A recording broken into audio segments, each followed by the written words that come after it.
Hi, everyone. I'm the director for Common Knowledge Trust. I have no idea why this thing is there. You got me. Don't know how to get rid of it. So there you go. Anyway, our trust is a New Zealand registered not for profit. We're an educational trust, and we hold both a concept that hundreds of fathers and mothers developed in the early 1970s around childbirth, as well as the skills that fathers and mothers developed around childbirth in the early 1970s. And they asked me to carry them forward, both the concept and the skills. So the concept is simple. We need to just think it's normal and natural when pregnant to self-learn birth and birth coaching skills and then use those skills as we work through our baby's birth journey. No matter where we birth, no matter who's present, no matter our circumstances or our beliefs, the choices we may have or the lack of choices, or the change of choices or the circumstances around our birth. We get pregnant to have a baby. 100% of pregnant women will give birth.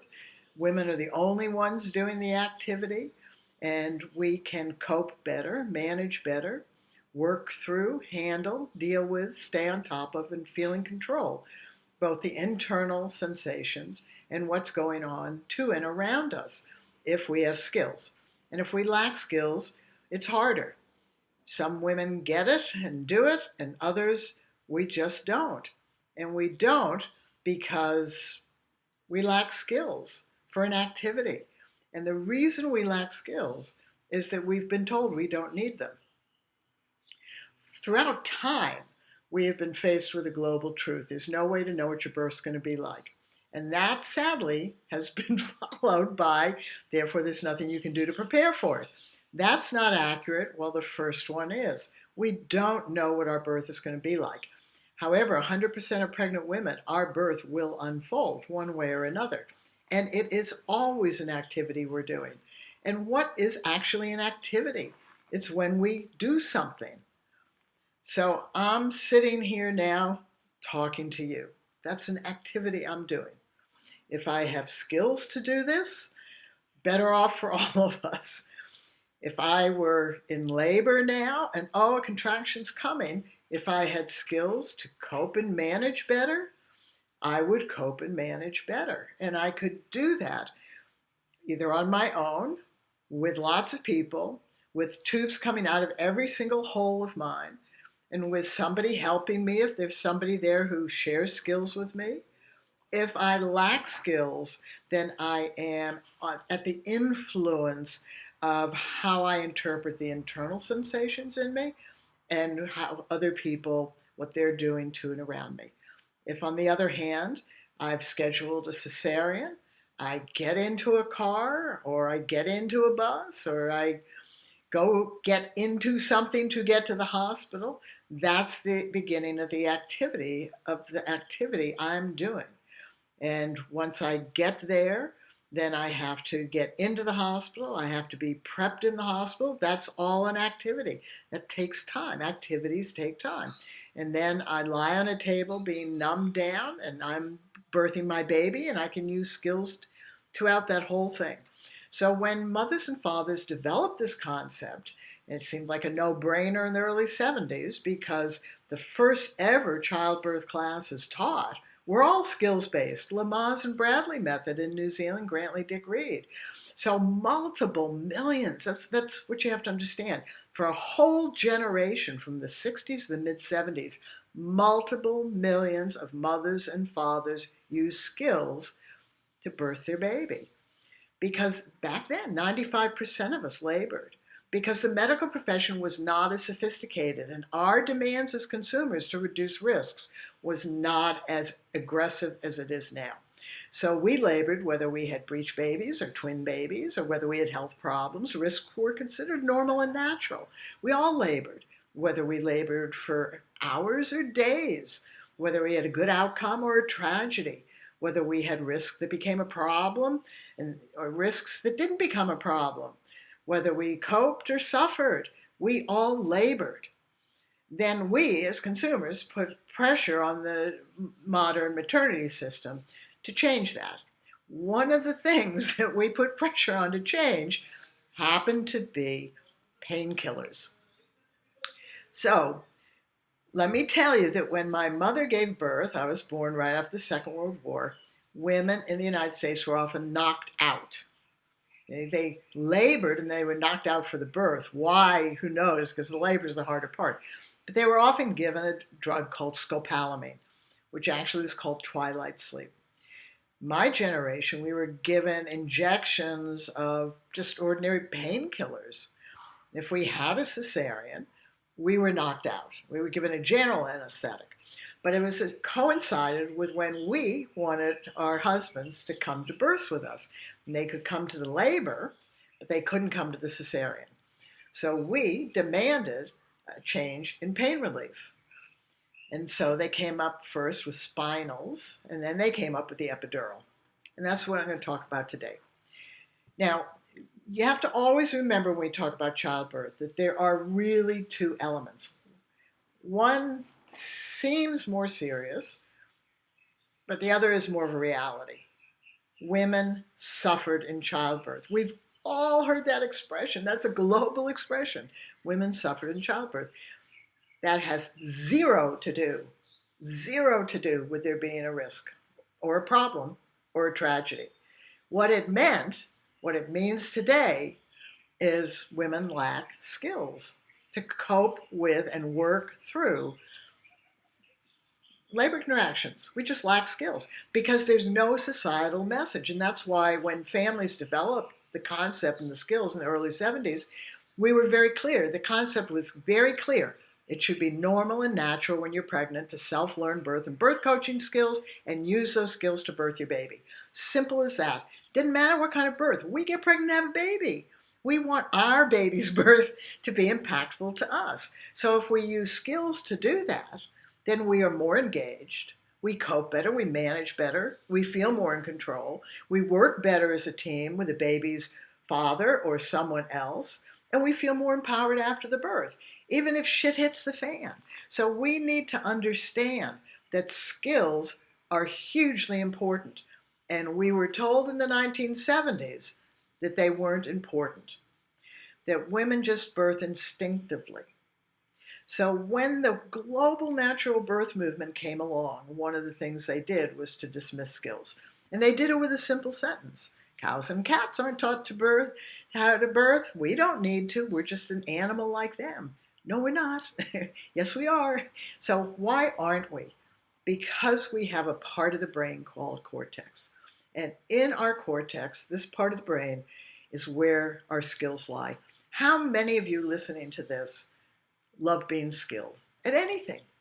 How do you like it when your kid learns how to tie a shoe? You love it, right? How do you like it when they learn to feed themselves? Or to choose not to put that thing in their mouth that you have to take out of their mouth? You work. You're skilled. Are you a good lover? Have you learned the skills to be a good lover? Do you use them? Do you use skills to deal with the physiology of being hungry? Do you know how to cook? We're skilled in everything. You drive a car, you're skilled. We're skilled in everything. You go to the toilet, you're skilled. You wipe yourself, you're skilled. Take care of your menstrual periods, you're skilled. We are skilled. And some reason, partly because of this truth, there's no way to know what your birth's going to be like, followed by this inaccuracy, therefore there's nothing you can do to prepare for it, and the natural birth movement in the 1980s that said women don't need to be skilled. So we, as women, are telling each other, and we proceed that with pregnancy and childbirth are normal life events that rarely require medical care. What does the word normal mean? In the natural birth movement, it means easy, good outcome, no-brainer, cope well. In the real world, it means anything that might happen could happen. And women have suffered for yonks because they lack skills to cope with the natural occurring pain of labor. That's one part of childbirth. Second part, risks. Lots of risks, not an infinite number of risks, just lots of risks. You could have diabetes, could be a risk. You could have twins, you could have breaches, you could have a low-lying placenta, you could have had cancer, you could have asthma, blah, blah, blah, blah, blah, blah, blah. Many risks, very many fewer problems, and infinitely fewer tragedies. So when I gave birth in 1970, and 95% of us did, risks were considered normal and natural. And the medical profession knew that most risks did not become problems, and if they did, most didn't become tragedies. So you need to understand that the medical profession back then, in 1970, my lifetime, was more focused on the suffering and gave women pain relief. They were less focused on the risk. 95% of us labored. There was a 4.5% cesarean rate. And that was to save our lives as women. So pain relief in childbirth is there not because there is a problem, not because there is a tragedy if we can't cope with labor pains. It's because we don't like pain. Nobody likes pain. And humans react to pain in a similar way. We go into our sympathetic nervous system, which is fright, flight, fight, or freeze, and often tense up. Right? Any of us who have kids, if our kid hurts themselves and has pain, what do we tell them to do by and large? Take a deep breath, right? Yet we do not even say that to women to develop skills around childbirth. For 50 years, I and the families that develop birthing better have been giving the same message. Normal and natural when you're pregnant to self-learn birth and birth coaching skills and use them when you do the activity of birthing your baby. We also develop the skills. We develop the skills because we nitpick the crap out of our births. Why didn't we have good teamwork with our husband? How do we react when we hate things? What happens when our baby doesn't come into the pelvis? What happens when we have a labor for 96 hours? What happens? We have gaps. We filled skills because we wanted to be skilled, because this part of our mind thrives on being skilled. And why in childbirth? Because it's infrequent, right? It's a one-off. It can't be replayed. It transforms our life. The memories last forever. The fact that the natural birth movement specifically said, cows and cats aren't taught to have skills, women don't need to be taught skills, we as women have done terrible damage to ourselves because we've placed all the emphasis since the 80s on choice, on saying to women, you know what kind of birth you want, ignoring the fact that there's no way to know what your birth's going to be like, ignoring the fact that babies don't come to plan, but somehow we know what we want. We do. We want a safe birth and we want to have positive birth, right? Doesn't matter what kind, right? That's what we want, right? And so the expectation is they give it to us without us doing dick. Okay? So every care provider, and I've seen thousands of them practice, right? I can tell you, they love working with skilled families. And we as birthing families have an obligation to work with our birth professionals. We're using their services. So what do? We go in there and go, oh, why? Except back there, behind that is, and here's a birth plan of what I want. So here's what I want, and I'm going to, right? No, we have to work through this activity of birthing our baby. Now, epidurals have become very popular. Epidurals is on the list, and you can watch the playlist, our playlist here, of the 5 interventions. I taught strengthening the partnership workshops in New Zealand, where we have a New Zealand midwifery model of care that's wonderful and failing at the same time. It has a wonderful partnership that totally fails because midwives have gone to school for 4 years to become skilled under a banner saying pregnancy and childbirth are normal life events that rarely require medical care. So why do they have to go to school for 4 years? If it's so normal, nothing to it. And the partnership women, they just need to make choices and tell their midwife what they expect of them. That's weak. That's exhausting. So midwives are exhausted. The cesarean rate's more than doubled.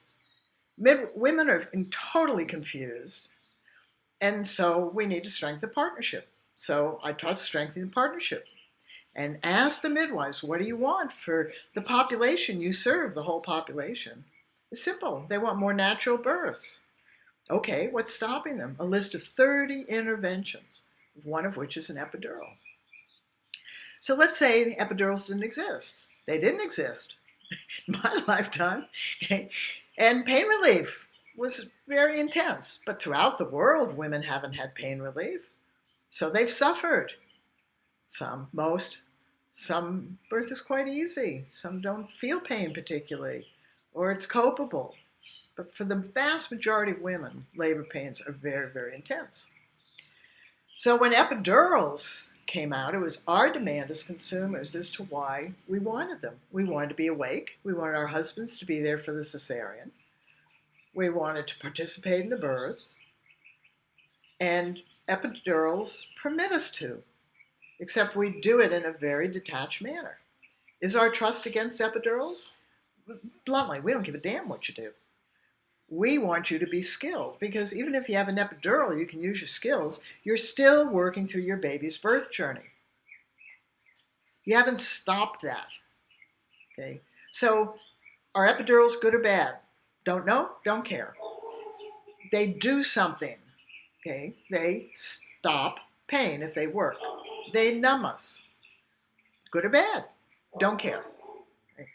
However, more women use epidurals when they lack skills.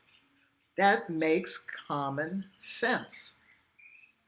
So if we had a societal concept, it's normal and natural when you're pregnant to self-learn skills and use them, many, many, many fewer women would use epidurals because they lack skills. And what's the other thing that epidurals do? And you read it, you go to any yak about birth. I was having a failure to dilate, I had an epidural, I relaxed inside, and I dilated. So why isn't that a skill that we could learn? It is. Do it right now. Ah, you don't know how to do it right now. Okay, so we'll share with you the skill that we learned. Soften inside your pubic bone. Soften inside your right hip. Not the top of it, but down in your pelvis. Soften inside your sacrum, halfway down the sacrum to your tailbone. Soften inside your left hip, inside the pelvis. That's not hard. You can remember to do that. Women who lack skills don't know how to do that. And when they feel pain, feel yourself just slightly tense up inside your pubic bone. Slightly. Slightly tense up inside your pelvis and each hip. Slightly tense up inside your sacrum. Just slightly tense up in that bony ring. That's tension. That's why women use epidurals. So how do you now stop that tension? Soften inside your right hip. Soften inside your sacrum. Soften inside your left hip. And soften inside your pubic bone. That's an exercise called the pelvic clock in Birthing Better. We use epidurals because we lack skills. We lack skills to cope with contractions. And in the description, we talk about that. Without skills, women and men just see a contraction as either being not painful or terribly painful, or horribly painful. I can't cope painful. But every contraction has 5 phases. They start, they increase in intensity, they peak, they begin to go away, and they stop. And then there's a space in between. So when you have an epidural, you don't feel any of that really, unless it doesn't work, and then that's, a problem. But you're just numbed. You could be reading a book or watching TV. That's as disengaged as you can get in this one-off infrequent, life-transforming event. It's not wrong. It's just that you are disengaged. You're not having to do the work. Is that wrong or right? Our trust doesn't make a value on that. It is what it is. For natural birth advocates, using the epidural is an intervention imposed on women and unnecessary. But if we're going to have a choice-based system, then more women are going to say yes to pain relief when there is no societal message that it's normal and natural to self-learn skills and use those skills to work through your baby's birth. And this is the dilemma, and this is what our trust is trying to do now. I finally started to speak out again after COVID came along, because more and more women need to learn skills. They're either not going to be permitted to have somebody with them, or they're not going to be able to be permitted to have a doula with them who has replaced father or other as the birth coach, because the natural birth movement in the 1980s removed fathers from being the birth coach that they had been for a generation using Lamaze and Bradley. Bradley's called husband coach childbirth. And natural birth advocates said, no, men shouldn't coach women. They shouldn't tell women what to do because birth is natural. Women are instinctive. They know how to birth. So they should be left alone to birth. Nobody should tell them what to do. At the same time, we as women who aren't coping want somebody to help us. And if nobody can help us, we will use medical pain relief. If we can't help ourselves and nobody who's with us is going to help us, we'll use medical pain relief. Go to bed. Don't care. We would love you to all become skilled. We can't talk about the pros and cons of epidurals because if a problem occurs for you, it occurs for you. And if it doesn't, it doesn't. What we can say is that we need to have a societal expectation and grow a skilled birthing population for everybody. It just should be normal and natural when you're pregnant to self-learn birth and birth coaching skills and use them to work through the activity of birthing your baby, no matter what happens to or around you. That's important to society. It's important to us as women that we feel skilled and competent through pregnancy and through our baby's birth, because then we can leave birth behind and parent feeling confident and not being plagued with so much of the shame, blame, guilt, disappointment, anger, frustration that women experience now, that tints and colors their relationship to their child and to their partner. For a father to become skilled through pregnancy and birth,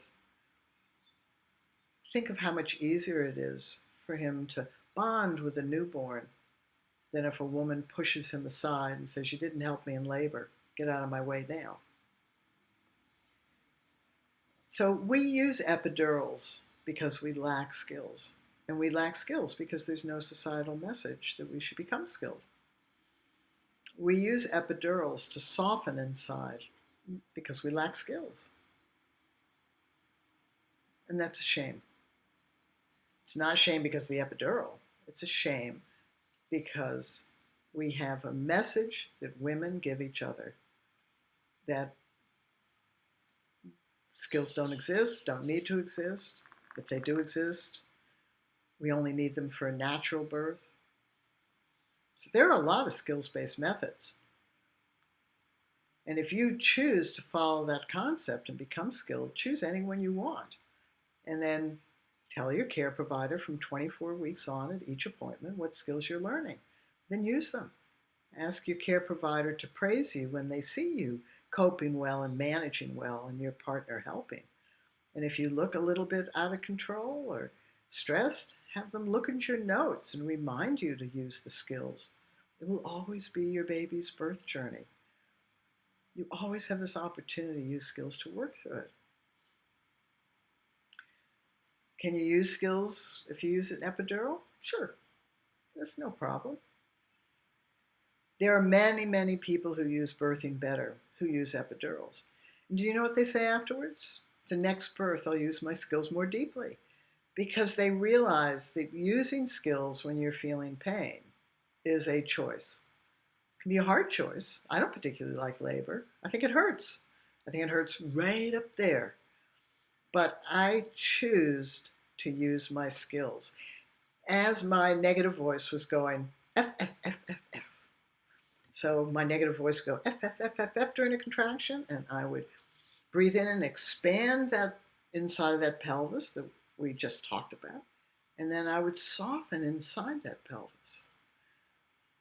And then I'd have a pause between contractions. And I would repeat my breathing through the contraction, through all 5 phases of the contraction. And as the contraction got more intense, that negative voice would go, fuck, fuck, fuck, fuck. Didn't have a sophistication to it. I don't like labor pain. And I chose to use the skills that I had. And that's what birthing better families do. No matter where you're birthing or how you're birthing. You want to know if I gave birth at home? Nope. I was in a strange hospital with an 8-week premature baby. Did the medical profession want to do assessments, monitoring procedures to safeguard the health and well-being of my child? Of course they did. Did I go ballistic at those things? Not at all. I was in their environment. However, what they got to see was a highly skilled birthing woman. And what they did around that was to enjoy being with me. And in fact, to be perfectly comfortable with my birthing my baby myself in theater because I had a high-risk baby, with every staff member watching me because they had never seen a competently skilled birthing woman. And that just is incredibly sad. It's incredibly sad. Because from the 60s to the mid-70s, when Lamaze and Bradley was taught, and multiple millions of women used the skills, as imperfect as they were, labor and delivery nurses and obstetricians saw multiple millions of women not suffer. But the focus of those skills were on low-risk women to achieve a pain-free natural birth with no medical care. So nobody paid attention to the goal that was really met, is that women stopped suffering finally. And it's suffering that leads you to use an epidural. What do we want you to take away from this talk? We don't care if you use the epidural. We do care that you're skilled. We hope you're skilled. Sure, we'd love you to use birthing better skills because they were made by men and women like yourself. And they're for all births. They adapt and they adjust. And they give skills for every little nitpicking thing that you had at your last birth or are concerned about this birth. But it's skills. How do you do this? How do you prepare your vagina? How do you work through 5 phases of contractions? How do you develop good teamwork skills? How do you use touch to cue you to soften inside that pelvis? How do you know what positions are creating a progressive labor for you and your baby? And how do you change it? It's all about doing, because we are doing the activity of birthing. So, don't know what you're going to take away from this. Hope you pass it on to people. We would love to become well known in the childbirth field and to be embraced by all pregnant families. If nothing else, just to grow a skilled birthing population. And you're part of that change. You have to tell people what the concept is. It's just normal and natural when you're pregnant to learn skills and use those skills when you work through the activity of birthing your baby. No matter where you birth, no matter the circumstances. So please subscribe to our YouTube channel. Please like us. You can donate on our websites to our not-for-profit. And you can spread the word. Share this with other people. Because right now, birth is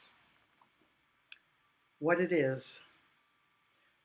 Women who want to have a VBAC who have that vaginal birth as numbed as possible.